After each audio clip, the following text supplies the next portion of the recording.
scary Peppa Pig episode that never made it on TV. It was Tuesday morning when Peppa woke up, but something felt different. The sunlight seemed dimmer, casting strange shadows across her pink walls. Her reflection in the mirror was moving just a fraction too late. Downstairs, Mummy Pig was making breakfast in eerie silence. Her eyes never blinked, and her smile seemed frozen. George sat staring at his cereal bowl, but the milk inside was slowly turning black. Daddy Pig entered with glasses reflecting only darkness. His voice echoed from somewhere far away. The family sat for breakfast, but nobody ate. They just moved their spoons in endless circles, creating rhythmic scraping sounds. At playgroup, Peppa's friends stood perfectly still in a circle. Susie Sheep's wool had turned gray, her eyes becoming hollow black holes. Pedro Pony's mane hung lifeless. When Peppa spoke to them, they turned in unison, mouths opening to reveal rows of sharp teeth.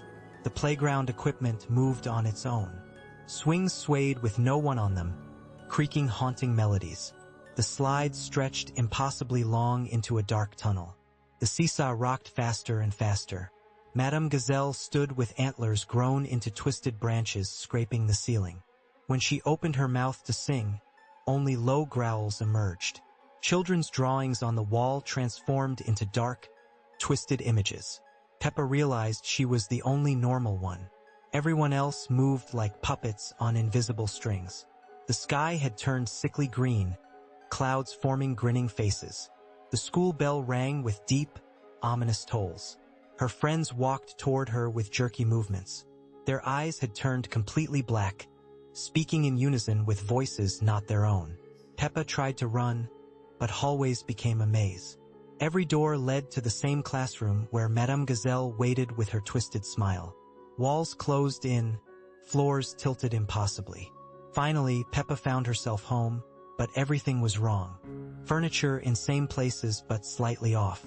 Colors too bright, shadows too dark, silence too complete. In her room, Peppa looked in the mirror. Her reflection smiled back, but Peppa wasn't smiling. The reflection waved while Peppa stood frozen. Then the reflection stepped out, and Peppa realized she was trapped behind the glass. The episode ended with cheerful laughter echoing through the house, but Peppa knew nothing would ever be the same. Scary Peppa Pig episode that never made it on TV. It was a quiet evening at Peppa's house when something very strange began to happen. Peppa and George were playing in their bedroom when they noticed their toys moving by themselves. The teddy bears turned their heads slowly, their button eyes gleaming in the dim light. George's favorite dinosaur toy started making sounds it had never made before, low, rumbling growls that seemed to come from somewhere deep and dark. Peppa tried to tell Mummy Pig what was happening, but when she went downstairs, she found Mummy Pig standing perfectly still in the kitchen, her back turned. When Peppa called out, Mummy Pig slowly turned around, but her smile was too wide, stretching across her face in a way that made Peppa's stomach feel cold. Her eyes were completely black, like deep holes in her head. Daddy Pig was sitting in his chair reading the newspaper, but the newspaper was upside down, and he wasn't blinking, not even once.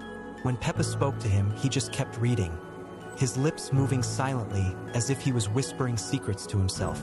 The television was on, but it was showing the same image over and over, a picture of their house, but all the windows were dark except for one.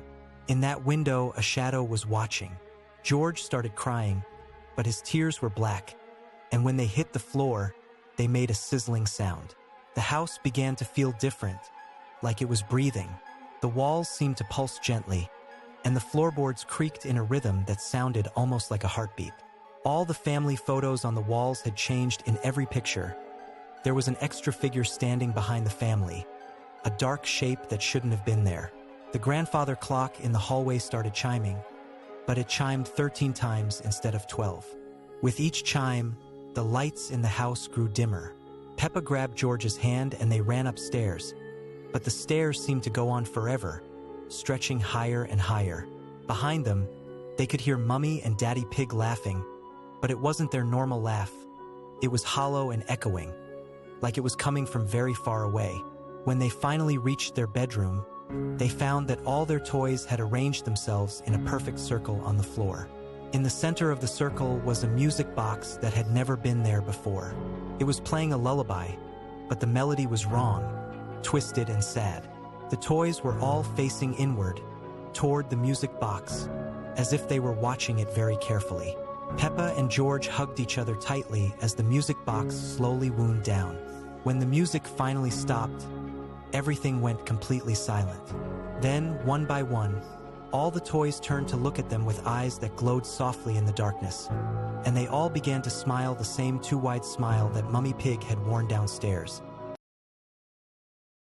Scary Peppa Pig episode that never made it on TV. It was Peppa's birthday, and everyone in the family was excited to celebrate. But when Peppa woke up that morning, she noticed something strange about her birthday cards.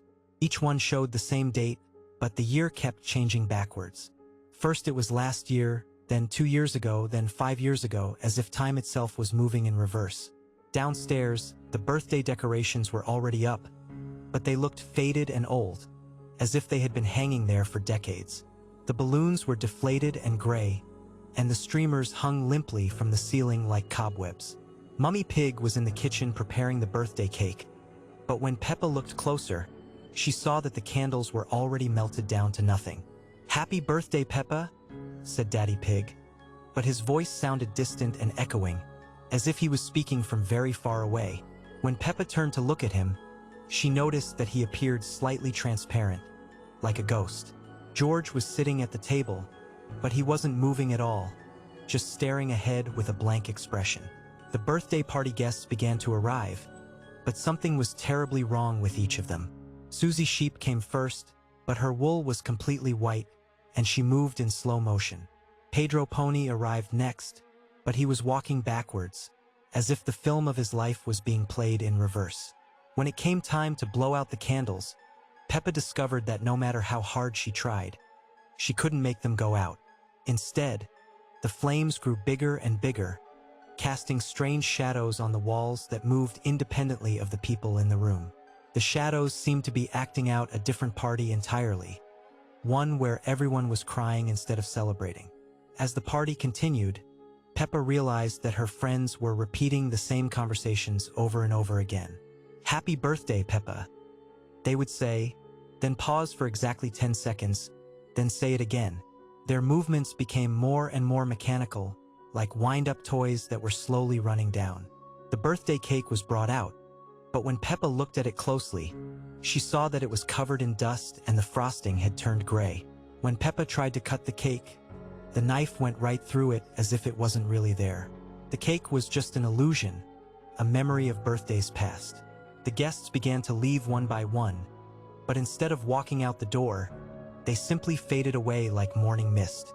First Pedro disappeared, then Susie, then all the others until only Peppa and her family remained. But even they were becoming less solid, less real with each passing moment. Peppa ran to the window to look outside, but instead of the familiar garden, she saw an endless gray void. There were no trees, no grass, no sky, just emptiness stretching on forever. She realized that she wasn't in her real house anymore, but trapped in some kind of memory or dream of a birthday that had never actually happened. As the last of the decorations faded away and the room became completely empty, Peppa heard a voice whisper, "Every birthday is the same birthday, Peppa. You can never grow older here." She looked in the mirror and saw that she looked exactly the same as she always had, and she understood that in this place, she would remain forever young, forever celebrating the same birthday that would never end. Scary Peppa Pig episode that never made it on TV. It was a rainy Saturday afternoon when Peppa and George decided to play hide and seek in their house. The storm outside made everything darker than usual, and the wind howled through the trees in their garden. Mummy Pig was busy in the kitchen, and Daddy Pig was reading his newspaper in the living room, just like any other day. Peppa counted to 10 while George ran off to find the perfect hiding spot. When she opened her eyes and began searching, she noticed something strange. Every room she entered seemed slightly different from how she remembered it. The pictures on the walls showed faces she didn't recognize, and the furniture was arranged in ways that felt wrong. She called out for George, but her voice echoed strangely through the house, as if the walls were much further away than they should be. The hallway seemed longer than before, stretching endlessly in both directions. New doors appeared where there had never been doors before, leading to rooms that shouldn't exist. Behind one of these mysterious doors, Peppa found a room filled with toys that looked exactly like hers, but they were all wrong somehow. Her favorite teddy bear sat in the corner, but its button eyes had been replaced with real eyes that blinked and followed her movements. The dollhouse in the center of the room was an exact replica of their house, but tiny figures inside were moving on their own. As Peppa watched in fascination and growing fear, she realized that the tiny figures in the dollhouse were her family. Tiny Mummy Pig was cooking in the miniature kitchen, Tiny Daddy Pig was reading his tiny newspaper, and there was even a tiny version of herself, searching through the tiny rooms just as she was doing in the real house. The tiny Peppa in the dollhouse looked up and waved at her. When the real Peppa waved back, she noticed that her reflection in the dollhouse window was waving too, but a few seconds too late. The tiny Peppa's mouth moved as if she was trying to say something important, but no sound came out. Suddenly, Peppa heard George crying from somewhere deep in the house. She ran toward the sound, but every door she opened led to another identical room filled with the same wrong toys and the same dollhouse. Each dollhouse contained the same scene, but the tiny figures were in slightly different positions, as if time was moving differently in each one. The crying grew louder and more desperate. Peppa realized that the sound wasn't coming from the real George, but from one of the tiny Georges in one of the dollhouses. She leaned closer to listen and saw that all the tiny figures in all the dollhouses had stopped what they were doing and were now staring directly at her. Their tiny faces had changed. Where there should have been simple, happy expressions, there were now looks of terror and desperation. The tiny Mummy Pig was pointing frantically at something behind the real Peppa. The tiny Daddy Pig was shaking his head violently, as if trying to warn her about something. When Peppa turned around, she saw that the room had filled with dozens of other children, all looking exactly like her friends from playgroup, but their eyes were completely white and they moved in perfect synchronization. They all raised their hands at the same time, pointed at her at the same time, and opened their mouths at the same time. Instead of words, a sound like rushing wind came from their mouths, growing louder and louder until it drowned out George's crying. The dollhouses began to shake and rattle on their tables, and the tiny figures inside were running around frantically, trying to escape from their miniature prison. Peppa tried to run, but found that her legs wouldn't move. She looked down and saw that her feet had become part of the floor, as if she was slowly sinking into the house itself. The white-eyed children began walking toward her in their synchronized way, their footsteps making no sound on the carpet. As they got closer, Peppa could see that they weren't really her friends at all. They were something else wearing the shapes of her friends, something that had been waiting in the house for a very long time. The dollhouses continued to shake more violently, and she could hear the tiny voices of her family calling her name from inside their miniature world. The last thing Peppa saw before everything went dark was one of the dollhouses falling to the floor and breaking open.